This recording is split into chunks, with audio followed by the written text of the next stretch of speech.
வாசிங்க. எரேமியா 30வது அதிகாரம் 17வது வசனத்தை வாசிங்க. நீங்கள் திடன்மடையும்படிக்கு எரேமியா 30வது அதிகாரம் அதோடைய 17வது வசனம். அவர்கள் சியோனிட சொல்லி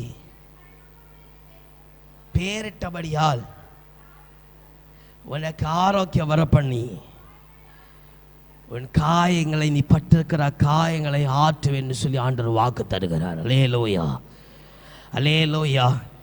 ஒரு அந்த 10 ரணமாய் இருக்கிற இந்த 10 காயங்கள் ஒருவேளை அவன் வாழ்க்கையில் இருக்கலாம். அல்லேலூயா, அல்லேலூயா. இதனால நீ துரத்துண்டவன், தள்ளப்பட்டவன், எழும்புறதில்லை, உனக்கு ரட்சிப்பில்லை, உனக்கு அன்பு கிடைச்சாது, அல்லேலூயா என்று சொல்லி ஒருவேளை உன்னை ஒதுக்கலாம். அல்லேலூயா.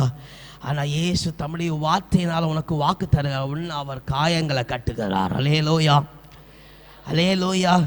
ஒருவேளை நீ ஒருவேளை மருந்தை வச்சு நீ கட்டும்பொழுது ஒருவேளை காயம் ஆறக்கு ஒருவேளை லேட் ஆகலாம். அல்லேலூயா.